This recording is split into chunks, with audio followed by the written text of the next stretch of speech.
하나님의 소원은 뭐냐? 인간을 하나님께서 가장 좋은 곳에 창조하셨는데 사람이 범죄했잖아요. 그래서 하나님의 은총과 축복을 우리는 놓쳐버렸습니다. 하나님의 형상을 나에게 주셨는데 하나님의 형상이 깨트려져 버리고 말았습니다. 우리는 상하게 되었습니다. 산산조각이 났습니다. 우리는 만신창이가 되었습니다. 얼마나 사람들이 다른 사람을 향하여 악한 행동을 합니까? 얼마나 다른 사람들이 우리의 삶 속에서 많은 죄를 저지릅니까? 죄로 인하여 나 자신을 상하게 하고, 죄로 인하여 다른 사람을 상하게 하고, 죄로 인하여 하나님을 아프게 하는 그런 일들을 사람들이 행하고, 그것이 죄인 줄도 모르고 다른 사람 보고 그렇게 하라고 권하면서 함께 멸망으로 달려가는 것이 인생의 가장 정확한 그런 모습입니다. 하나님께서 세상을 보시니까 정말로 필요가 있는 거예요. 거대한 필요가 있는 거예요. 무슨 필요가 있습니까? 우리는 우리의 필요를 뭐라고 생각합니까? 하나님이 나에게 건강을 주시면, 하나님이 나에게 물질을 주시면, 하나님이 나에게 권세를 주시면, 하나님이 우리의 삶에 여러 가지 있는 그런 부의 분배의 문제를 해결해 주시면, 아니 이 세상에서 교육이 잘못됐기 때문에 이런 문제가 일어나니까 교육의 문제가 해결이 되면, 오바마 행정부는 우리나라에서 미국에서 가장 필요한 것은 의료 개혁이다. 그래서 의료 보험이 개혁이 되면 우리 문제가 해결될 거라고 우리는 생각을 합니다. 사회 보장제도가 바뀌면 우리는 잘 살게 될 거라고 생각을 합니다. 그러나 우리의 삶 속에는 평화가 없습니다. 왜 그렇습니까? 평화가 깨진 이유가 무엇입니까? 나와 하나님과의 평화가 깨어져 버리고, 나와 이웃과의 평화가 깨어져 버리고, 나와 나 자신과의 평화가 깨어져 버리고, 자연과의 나와의 조화가 깨어져 버린 이유가 뭐냐? 그것은 죄 때문이죠. 그래서 하나님께서 오셔서 우리에게 가장 근본적인 죄의 문제를 해결하기 위하여서 예수 그리스도를 보내어 주신 것입니다. 예수님의 생명을 내가 얻기 전에는, 그래서 내 마음이 바뀌어지기 전에는, 예수 그리스도를 믿고 예수님을 모심으로 나의 생각이 바뀌기 전에는 우리에게는 진정한 평화가 있을 수 없는 것입니다. 그래서 예수님께서 오시되 구세주로 오신 거예요. 구원자로 오신 거예요. 우리를 구원하기 위하여 오셨습니다. 무엇에서부터 우리를 구원합니까? 예수님께서 태어나실 때 마태복음 예수님의 이름을, 그 아기가 날 것인데 그 이름을 예수라 하라고 말씀하시면서 예수의 이름의 뜻을 가르쳐 주는데, 이는 그가 자기 백성을 저희 죄에서 구원할 자이십니다. 예수님이 오신 그 목적은 사회 평화를 이루기 위하여, 사회 정의를 이루기 위하여, 아니면은 이 땅에 부귀와 영화를 사람들에게 누리게 하기 위하여, 이 모든 것들은 다 부분적인 것이고 예수님께서 재림하실 때에 온전히 이루어질 것이지만, 그것 때문에 예수님께서 오신 것이 아니라 죄로 인하여 죽어가는 영혼들을 구원하시기 위하여, 저희 죄에서 구원하셔서 하나님의 자녀로 삼기 위하여서 오셨다고 하는 것입니다. 우리의 필요는 무엇이냐?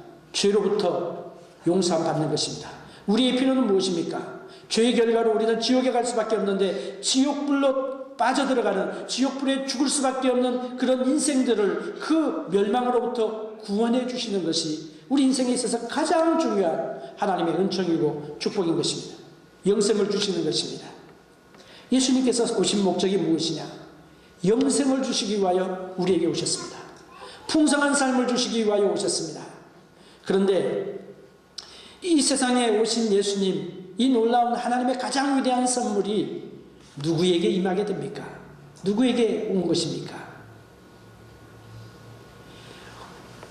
하나님의 놀라운 은혜는, 이 하나님의 가장 위대한 선물, 크신 은혜는 자격이 없는 자들을 위하여 오셔서 자격이 없는 자들에게 주신 하나님의 은혜라고 하는 것입니다.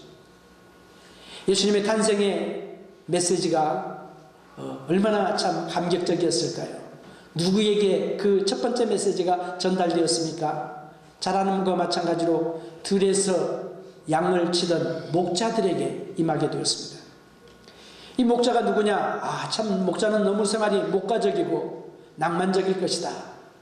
푸른 하늘을 이불 삼고, 그리고 잔잔한, 그리고 푹신한 그런 아주 풀 냄새가 펄펄 풍기는 그런 잔디를 그냥 요를 삼아가지고 신앙은 얼마나 아름답고 좋은 생활인가 동경하실지 모르지만 사실은 목자의 생활은 고달픈 생활입니다. 힘든 생활입니다. 사회적인 계층으로 볼 때는 가장 맨 밑에서 더 밑에 가는 그런 사람들입니다. 이런 사람들은 고향이 없는, 자기 집이 없는 사람들입니다. 요즘의 목자들은 집이 있죠. 집이 있어서 다닙니다만 이 목자들은 들에서 양을 치는 사람들입니다. 소외된 사람들입니다. 이런 사람들에게, 가장 소외된 사람들에게 첫 번째 성탄의 메시지가 주어졌다고 하는 것입니다. 자격 없는 사람들에게 주신 하나님의 선물입니다. 예수님께서 무엇 때문에 오셨다고요? 이는 그가 자기 백성을 저희 죄에서 구원하기 위하여 오셨다고 했습니다. 예수님이 죄인을 구원하기 위하여 오셨습니다. 자기 백성을 저희 죄에서 구원하기 위하여 오셨다고 했습니다. 자기 백성이 누굽니까? 지위를 가진 사람들, 권세를 가진 사람들, 부를 가진 사람들, 영예를 가진 사람들, 이런 사람들, 높은 사람들, 존경받는 사람들, 고상한 인품과 성품을 가진 사람들, 사람들로부터 존경받고 칭찬받는 사람들이 아니라 죄인들을 위하여 오셨다고 하는. 죄인들은 뭐예요? 받을 자격이 없는 사람을 위하여 오신 분이 예수님이십니다. 예수님이 오셔서 하나님의 선물이 되셔서 우리에게 주어 주신 것입니다. 우리에게 주신 것입니다. 여러분, 선물을 누구에게 줍니까? 성탄절이 되면은 선물들 사시느라고 아마 고민들이 많으시리라고 생각을 합니다. 저는 선물을 잘하는 사람이 아닙니다. 그래서 잘 못하는데 가족들을 위하여 선물을 사잖아요. 아빠를 위해서, 엄마를 위하여, 아이들을 위하여, 딸을 위하여, 아니면 부모님들을 위하여, 손자, 손주를 위하여.